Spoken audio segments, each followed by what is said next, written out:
नमस्कार, मैं जयप्रकाश जैन आपको सीबीएसई क्लास 10 हिंदी ए 2021-22 का सिलेबस बता रहा हूँ। सीबीएसई ने परीक्षा को दो भागों में बांटा गया है। एक नवंबर दिसंबर में एग्ज़ाम होगा और दूसरा मार्च अप्रैल में होगा। इस तरह से सीबीएसई ने दो भागों में एग्ज़ाम लेगा। तो फर्स्ट पार्ट होगा जो नवंबर दिसंबर में होगा, उसका मैं आज सिलेबस बताऊंगा। जो फर्स्ट भाग होगा सीबीएसई का, और सभी प्रश्न जो होंगे वो बहुविकल्पिक होंगे, यानी एमसीक्यू वाले होंगे। सभी जितने भी क्वेश्चन आएंगे वो सभी एमसीक्यू वाले होंगे।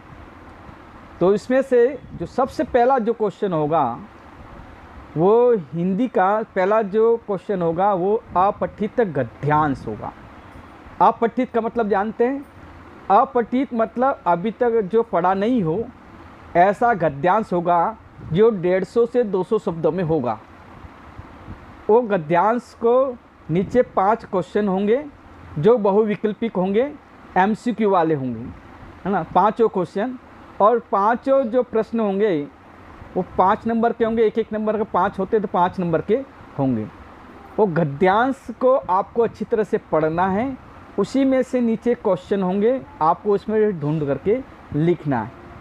बहुत से क्या करते हैं कि एक प्रश्न पढ़ता है फिर क्वेश्चन पद्यांश को पढ़ता है, दूसरा क्वेश्चन पढ़ता है फिर गद्यांश को पढ़ता है। तो ये हमेशा तीसरा पढ़ता फिर गद्यांश को पढ़ता है, तो इसलिए हमेशा बार बार पढ़ना पड़ता है गद्यांश को। इससे अच्छा कि पहले गद्यांश को अच्छी तरह से पढ़े, समझें। एक बार समझ में ना तो दूसरी बार फिर पढ़ लें। इसके बाद अगर आप क्वेश्चन पढ़ोगे, नीचे जो दिए हैं 5 क्वेश्चन, तो आंसर तुरंत मिल जाएगा आपको। कि पहला क्वेश्चन पढ़ोगे 4 विकल्प है, जगह आपने गद्यांश अच्छी तरह से पढ़ा है तो नीचे आराम से इसका आंसर मिल जाएगा आपको, क्योंकि आपने गद्यांश अच्छी तरह से पढ़ा है ना। तो इसलिए सबसे पहले उस गद्यांश को अच्छी तरह से पढ़ें, और नीचे 5 क्वेश्चन बहुविकल्पिक होंगे, एमसीक्यू वाले होंगे, तो आराम से आप इसका आंसर कर सकते हैं। दूसरा क्वेश्चन होगा काव्यांश। काव्यांश का अर्थ जानते हैं, जिसमें कविता होती है, वो भी अपठित होगी, जो आपने कभी पढ़ी नहीं हो, किताब की नहीं होगी, मतलब, है ना। अपठित मतलब किताब की नहीं हो, है ना। वो कहीं से भी दे सकता है बोर्ड, आपको उसमें अच्छी तरह से उस कविता को पढ़ना है। उसके नीचे 5 क्वेश्चन होंगे और सभी बहुविकल्पिक होंगे, यानी एमसीक्यू वाले होंगे। आपको इसमें से एक चॉइस करना है ना। 4 ऑप्शन होंगे, चारों में से एक ऑप्शन सही करना है। तो आप ये आराम से बहुविकल्प वाले होंगे और 5 क्वेश्चन होंगे और सभी एमसीक्यू वाले होंगे। तो उसमें भी क्या, कविता को ऐसे नहीं कि पहले नीचे क्वेश्चन इसने पढ़े फिर कविता को पढ़े फिर दूसरा क्वेश्चन। इसमें भी कविता को पहले अच्छी तरह से समझे, है ना। एक बार समझ में आए, दूसरी बार फिर पढ़ लें। जब कविता अच्छी तरह समझ में आए फिर क्वेश्चन में नीचे जो क्वेश्चन दिए उसमें जाएंगे तो आपको आंसर तुरंत समझ में आ जाएगा।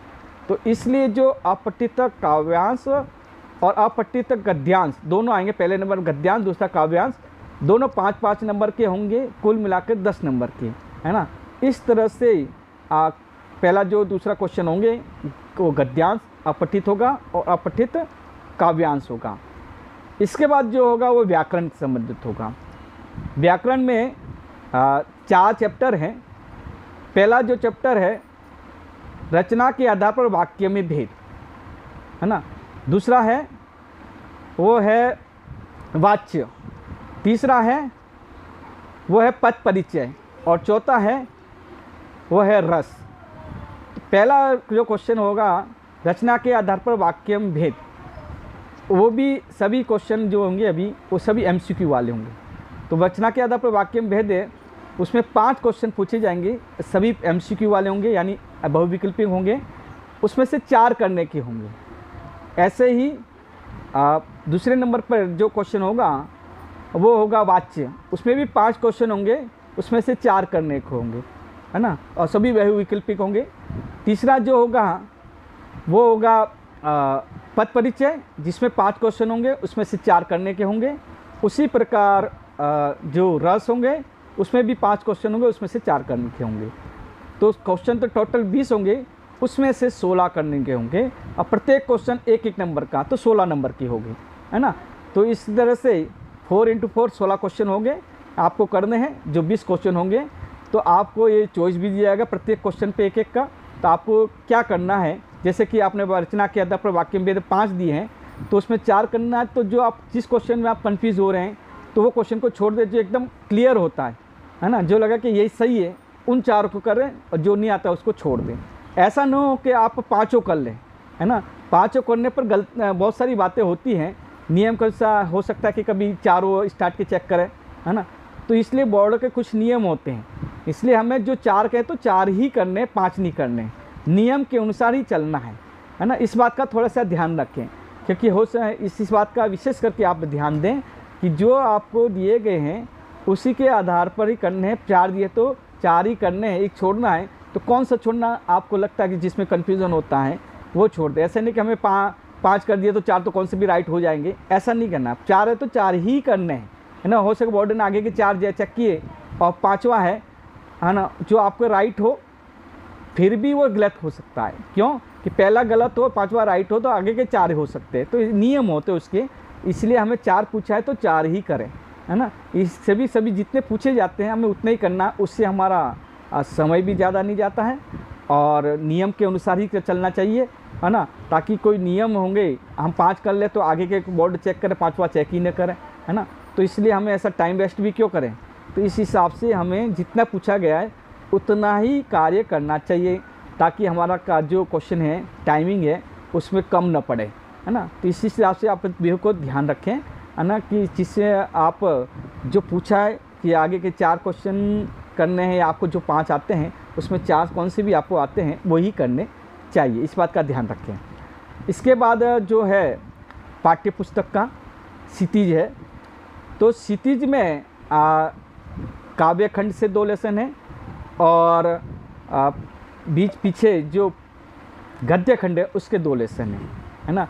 काव्य खंड से आप जानते हैं कि पहला जो लेसन है सूरदास और दूसरा जो है तुलसीदास, है ना।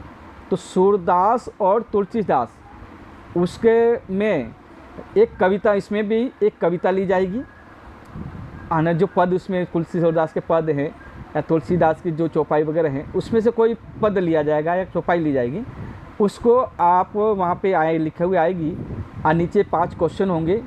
आपको उसी में से ये पठित होगा क्योंकि पढ़े हुए किताब का होगा, तो ये पठित गद्यांश होगा, पद्यांश होगा जो कविता होगी। तो आप उसमें से ढूंढ करके नीचे देखते आप आराम से कर सकते हो, क्योंकि आपने जो ऊपर पद वगैरह कविता है या काव्यांश जो भी दिया गया है उसको आप पढ़ चुके होंगे, तो आप नीचे अर्थ जरूर समझ जाएंगे जल्दी से। और नीचे क्वेश्चन होंगे तो MCQ वाले होंगे सभी, यानी बहुविकल्पी होंगे, तो आराम से ये क्वेश्चन आप आराम से कर सकते हैं। 5 क्वेश्चन ये होंगे और 2 क्वेश्चन ऐसे होंगे जो कहीं से कविता से कहीं से बना करके, है ना। आपके ज्ञान के लिए ज्ञान कहाँ तक है, क्या पढ़ा आपने अभी तक दोनों लेसन में से, तो कहीं से भी क्वेश्चन बना करके वो भी बहुविकल्पी की होंगे, कौन से भी वो 2 क्वेश्चन वो पूछे जाएंगे। इस तरह से ये 5 और 2 7 नंबर का है वो काव्यांश से पूछा जाएगा। ऐसे ही गद्यांश में जो पहला लेसन है ना, जो नेताजी का चश्मा, है ना, और दूसरा जो है बाल गोविंद भगत, है ना, दोनों लेसन हैं। उसमें भी पठित गद्यांश आएगा, पढ़ा हुआ होगा, कहीं से भी पैराग्राफ उठा लेंगे वहाँ से, और नीचे क्वेश्चन होंगे 5, वही वैसे ही होंगे जो MCQ वाले बहुविकल्पी होंगे। आपको गद्यांश को अच्छी तरह से पढ़ना है, उसमें से फिर ढूंढना है। आपको पढ़ा होगा तो ये पहले से ही पढ़ा होगा, पठित है इसलिए आपने पढ़ चुके होंगे, कि पढ़ा भी हो, पढ़ के भी आएंगे, किताब का होगा तो आपको बहुत सारी चीज़ें पता चल गई होंगी। तो उस गद्यांश को अच्छी तरह से पढ़े, कहाँ से लिया कैसे ले गया, है ना। उसके बाद फिर भाई बात वही है कि हमने पढ़े पहले गद्यांश को, उसके बाद क्वेश्चन पे जाएँ। ऐसा नहीं कि एक क्वेश्चन पढ़े फिर वापस गद्यांश या पद्यांश को पढ़ें, ऐसा नहीं हो। पहले गद्यांश को या पद्यांश को दोनों को अच्छी तरह से पढ़ें, है ना, उसके बाद क्वेश्चन पे जाएंगे तो आपको गद्यांश में से आंसर जल्दी मिल जाएगा, टाइम भी वेस्ट नहीं होगा।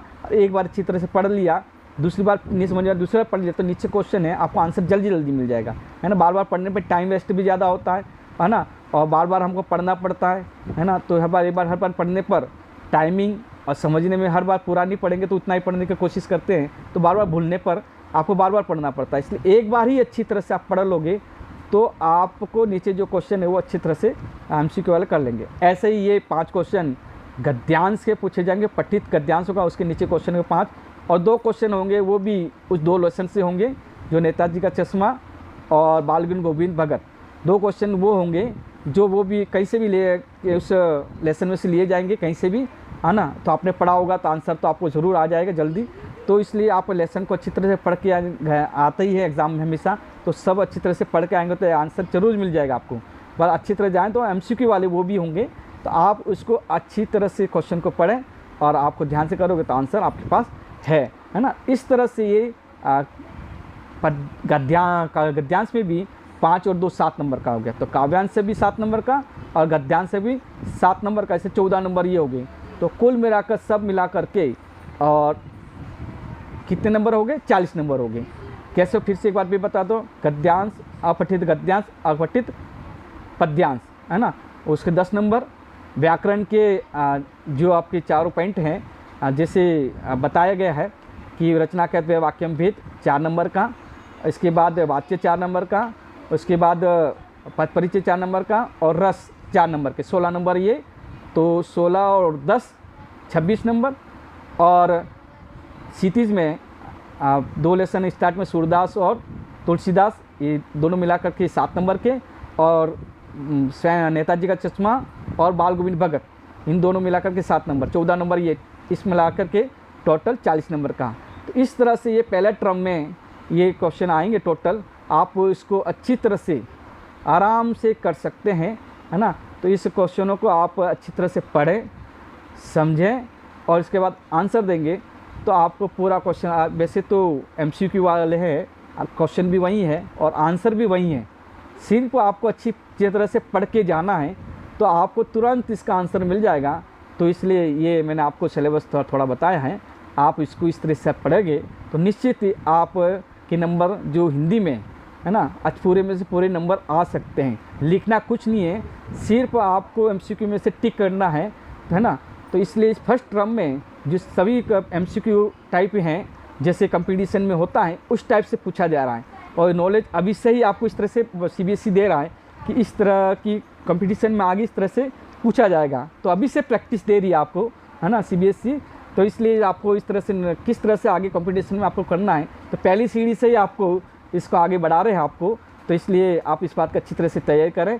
इसको आप सरल न लें क्योंकि क्वेश्चन भी वही है और आंसर भी वही है। तो इसका मतलब केवल सरल न समझे कि आंसर तो है तो कोई तो टिक कर लें, ये वैसे तो इतना सरल नहीं है जितना हम समझते हैं, क्योंकि आंसर वही होता तो सरल समझते हैं, परंतु इसमें कन्फ्यूज़न ज़्यादा होता है। इसलिए इसमें और भी पढ़ाई करनी होती है समझने के लिए कि चारों में से कौन सा सही है ना। तो इसलिए इसमें थोड़ी और मेहनत मांगता है, कंपटीशन के हिसाब से होता है। आप देख लेते बड़े बड़े कंपटीशन होते तो MCQ में होते हैं, फिर भी इतने पास नहीं हो पाते। तो समझ लो कि अभी से वो प्रैक्टिस करा रहा CBSE, है ना। तो इसलिए आप थोड़ा सा मेहनत करें और तो बहुत ही अच्छा होगा, है ना। इसलिए हर चीज़ को, हालांकि कोर्स बहुत कम कर दिया है, बहुत शॉर्ट में है कोर्स, इतना नहीं है, तो आप अच्छी तरह से पूरे नंबर ला सकते हैं।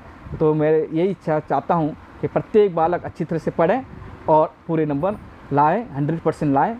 जय हिंद, जय भारत, नमस्कार। अगर आपको ये वीडियो अच्छी लगी हो तो लाइक करें, सब्सक्राइब करें, घंटी बजाएं।